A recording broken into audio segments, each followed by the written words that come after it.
Hey, what's good? It's your boy MC, host of the Vocal Minority Report, also host of the Negro News Minute. Hey, do me a favor, go to iTunes. I need to quit calling it iTunes. It's Apple Podcasts now. Google Apple Podcasts, find Apple Podcasts. It's on your phone if you got an iPhone or downloaded iPad. Get there, go to the Vocal Minority Report, subscribe to the show. That's important. Leave a rating. I ask you to write a review. You don't even have to write a review. Just leave a rating. Just give it some stars and help us out. Really appreciate it. Again, I say it's the largest way, the biggest way you can help get us noticed. Every podcast, this podcast in the top 10, top 100 on the charts that they constantly ask for people to leave rating and reviews. So I've got to do the same thing. Really appreciate it. If you want to go above and beyond that, you can go to thevocalminorityReport.com/donate. You can donate to the show. You can go to donorbox.org/The Vocal Minority Report and donate securely. You can help out the show. You can leave a one-time donation or a recurring monthly donation. There's certain prizes, rewards, gifts, whatever you want to call it. And we just want to help the show grow. I say we all the time. I use the royal we because I like to think of the show as this entity and me as the host. But it's really just me. So, but I appreciate that. I know you guys know that. Let's get to the news. Enjoy. From Elevate Digital, the Vocal Minority Report presents the Negro News Minute.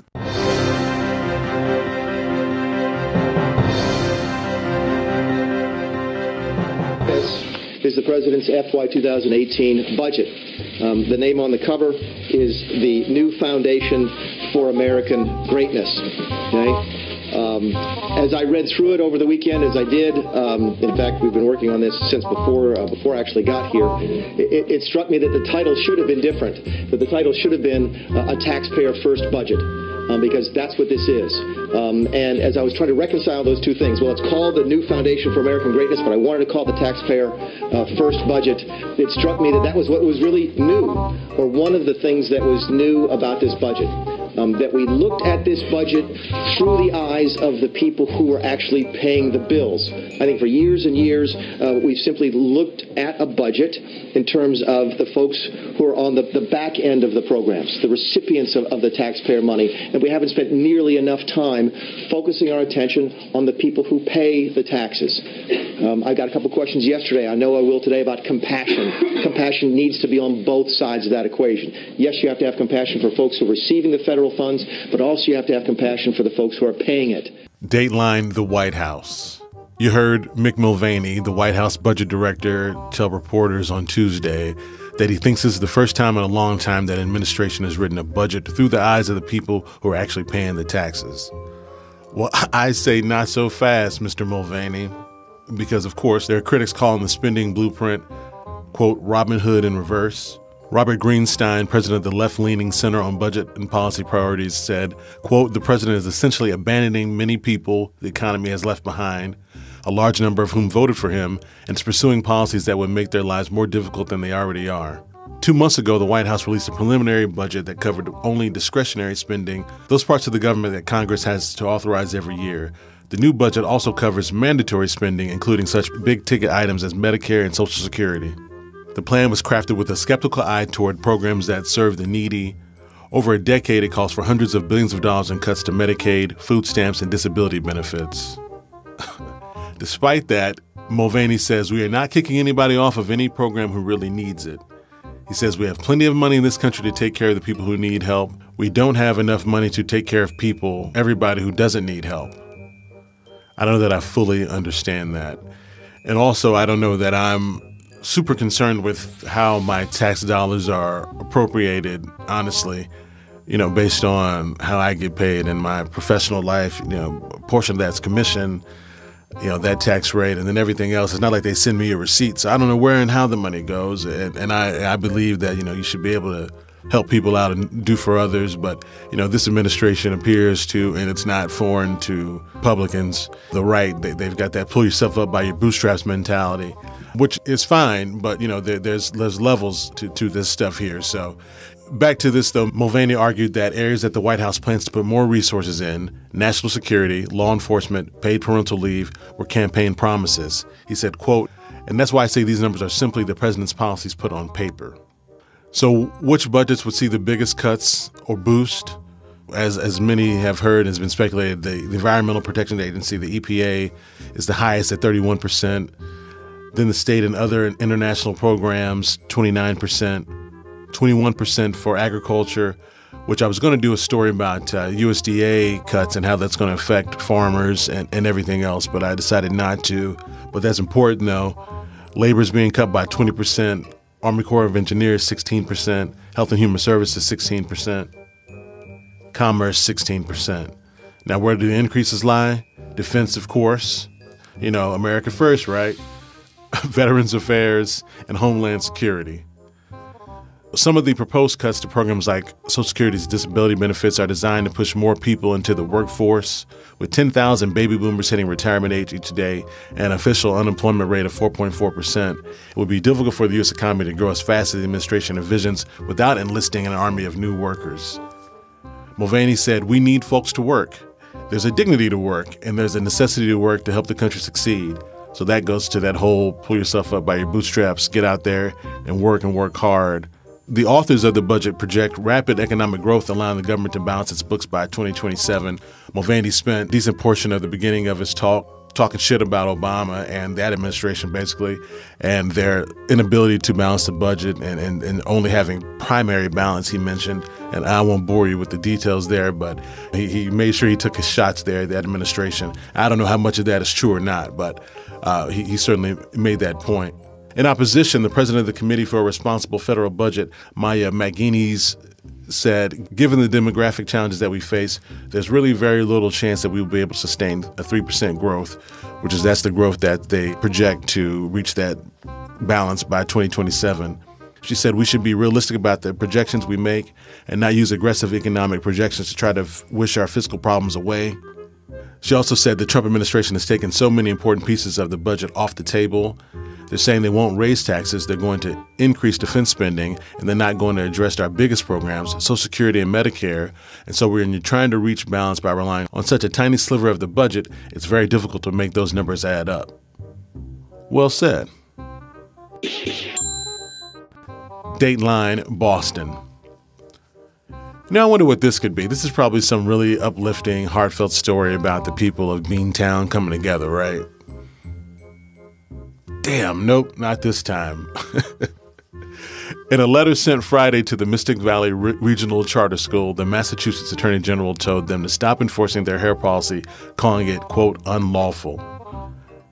Mystic Valley is a suburban Boston charter school that has been accused of promoting a dress code policy that unfairly targets students of color with their enforcement of a ban on certain hairstyles. Now, some of these hairstyles in question that I've seen actual pictures of, it's two young ladies that appear to have box braids, and then there's one of the brothers that has, I don't know what you call it, the sponge. I know they use a sponge on their head. My nephew rocks it, where it's a high top fade, but your hair is all weird at the top. I don't know. I sound like an old person. So anyway, so during an ongoing investigation, the AG's office Civil Rights Division Chief Genevieve Nadeau said the school inconsistently applied its hair policy, quote, to punish students of color more frequently or more harshly than other students. Specifically, MVRC's hair and makeup policy includes a number of prohibitions that are either unreasonably subjective or appear to effectively single out students of color.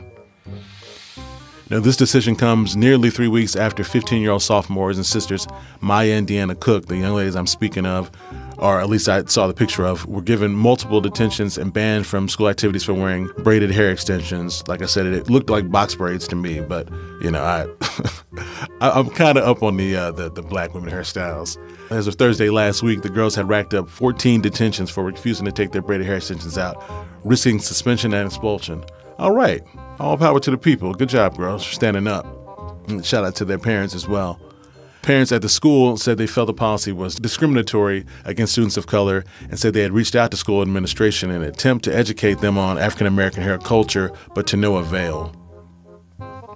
Alexander Dan, Mystic Valley Regional Charter School's interim director, said in a statement to NBC News that it received the letter, referring to the letter from the Attorney General's office, and it, quote, will be reviewed by the Board of Trustees. This is interesting to me because when I look at the hair, it's how everyone wears their hair. And when you read the policy in detail, it talks about hair extensions. It talks about thickness and height. It's clearly made to target what I assume this white patriarchal mindset of, hey, we don't like that. That does not fit our mold. So I'm glad the AG's office has stepped in. Interested to see what happens. The parents have said that they are optimistic, cautiously optimistic of the changes. So we'll see what happens there. Dateline, Sydney, Australia. Well, extreme vetting has begun. Two sources told Reuters on Tuesday that at Australia's offshore detention centers, U.S. Homeland Security officials have begun, quote, extreme vetting interviews. This comes as Washington is honoring a refugee swap that U.S. President Donald Trump had called, quote, a dumb deal. Man, I got to work on my Trump. I do it better in the evening. It's still kind of early. The Trump administration said last month that the agreement to offer refuge to up to 1,250 asylum seekers in the centers would progress on condition that refugees satisfied strict checks.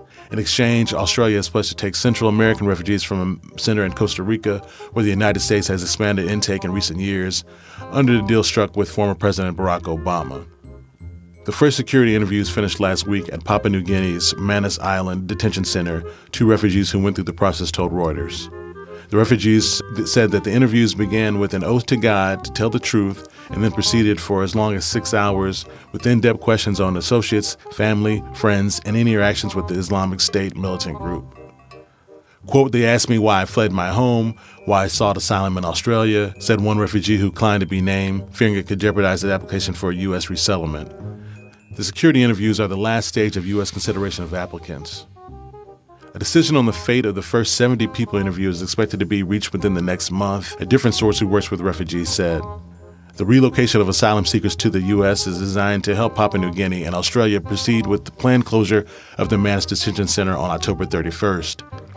Manus Island is one of two Australian-operated detention centers which hold nearly 1,300 people who were intercepted trying to reach Australia by boat. Human rights groups have condemned the intercept policy and the harsh conditions at the camps. Australia says offshore processing is needed as a deterrent after thousands of people drowned at sea before the policy was introduced in 2013. Did you know that Pope rolls a blue Ford Focus? Like for real, as the kids say. Pope Francis urged Donald Trump to be a peacemaker at their highly anticipated first meeting on Wednesday, which is this morning, and Trump promised he would not forget that message. Now, this part from the Reuters story made me laugh. I'll just read straight from it. Before the door of the wood-lined elevator closed, a Vatican protocol official was heard quipping to the president that it was not, quote, like Trump Tower in New York. Pope Francis smiled faintly as he greeted Trump outside the study and was not as outgoing as he sometimes is with visiting heads of state. Trump, seeming subdued, said, "It is a great honor." Even when the two were sitting at the Pope's desk in the presence of photographers and reporters, the Pope avoided the small talk that usually occurs before the media is ushered out. Trump, that's the part that kind of made me laugh. So my man was just not trying to hear him. This may explain it a bit, though, because Trump at first did not plan to stop in Rome during his first visit to Europe, which some saw in the Vatican as a snub. When he changed his mind, the Vatican squeezed him in at 8:30 a.m. this morning, an unusual day and an unusually early time. Now, I know the Pope is a very forgiving man, so I'm sure he didn't hold a grudge, but I do think it's interesting that the way the reporters commented on it. Pope Francis gave the president a small sculptured olive tree and told him through the interpreter that it symbolized peace. I was going to play this audio for you, but there's so many flashes from the cameras. It's so loud that you can barely hear them talk. The Pope said, quote, "It is my desire that you become an olive tree to construct peace." He said that speaking in Spanish.